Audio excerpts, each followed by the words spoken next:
delegates, Republican candidate for the United States Senate, David Westlake.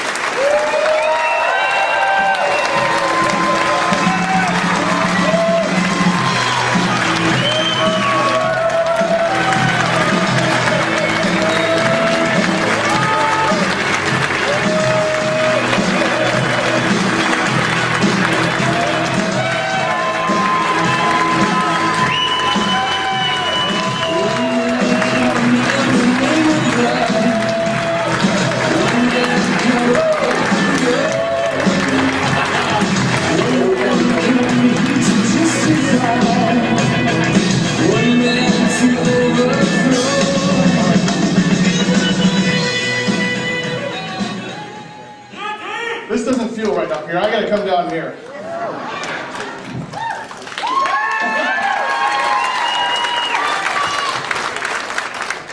Duty, honor, country. It's what makes America great. It's the motto of West Point, my alma mater. And it stands for American exceptionalism. It represents family values. And those of us who believe in those things, we are the majority.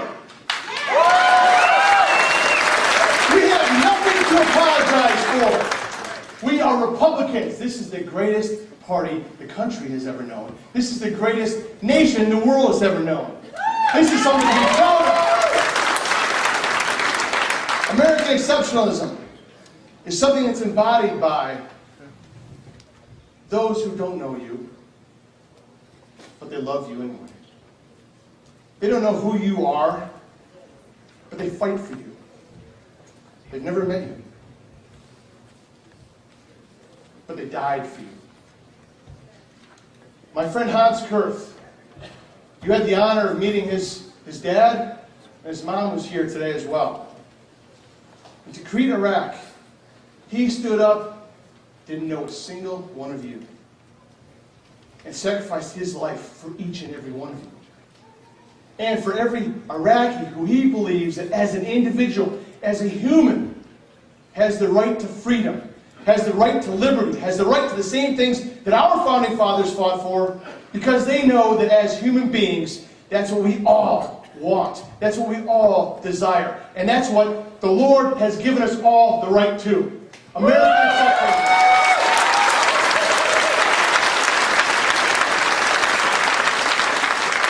And without that, what are we?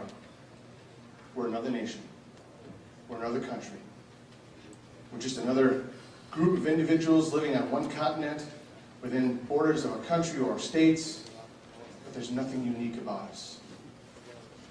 America is unique. America is exceptional. And there's so much at stake right now, ladies and gentlemen.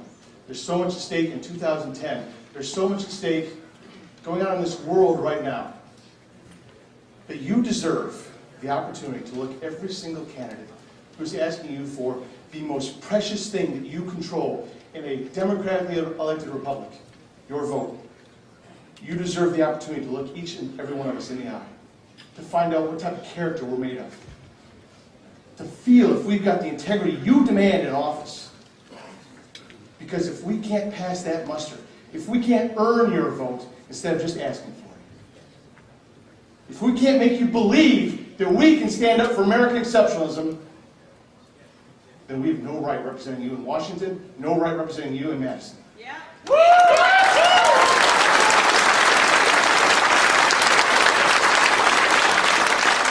This is too important, too critical. We owe it to our founding fathers. We owe it to every single person from the Revolutionary War through the Iraq War and soldiers deployed in Afghanistan right now to do the right thing, constantly do the right thing. So you have to ask yourself, this fall, what's at stake? What's important to us? But more importantly, what's important to our future? What's important to our kids? Are we going to pass them a burden of debt? Are we going to pass them a watered-down version of America? Are we going to have to be content with telling them that at one point it was really great living in a country that was free?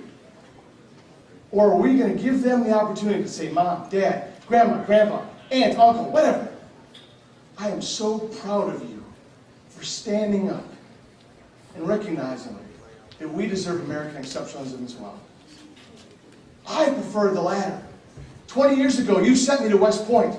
You expected me to learn about duty, honor, and country. And after 4 years there, of walking the same hallways as guys like Douglas MacArthur, sitting in the same rooms as Dwight David Eisenhower, and in many cases, walking in the same detention area as George Patton, but wearing the same uniform as guys like David Petraeus and Norman Schwarzkopf as well.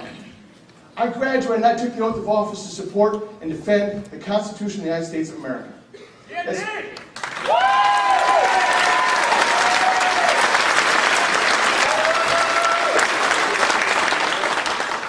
And that's what I want to do for you in the U.S. Senate. This race has gotten a little crowded over the last few weeks. I remember the good old days, and I was the only one.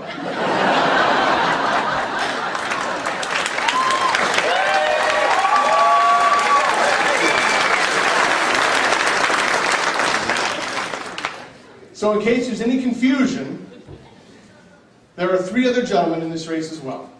I know them all. They're very nice guys. We have a guy who rents real estate, a guy whose family used to brew beer. I used to drink a lot of. Very good. And we've got a gentleman who sells plastics. And we have one man who has taken the oath to support and defend the Constitution of the United States. And every fiber in my body is composed of that oath. Every cell that makes me breathe lives that oath every single day. I am asking you.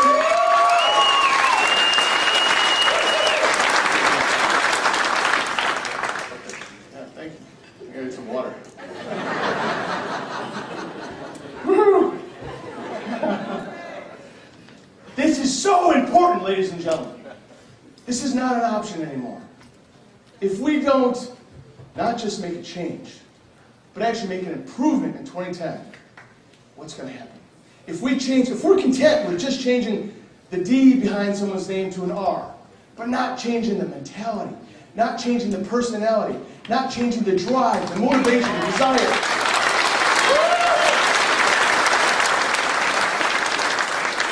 If we don't get to the heart of the issue, American exceptionalism will die.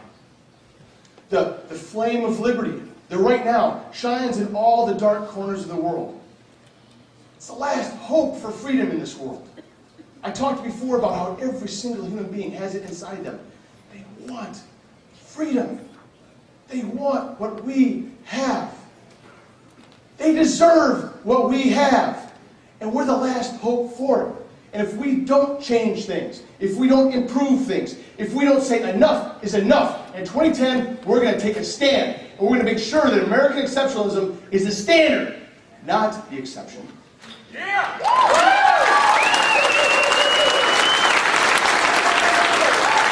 If we fail, there's more at stake than higher taxes.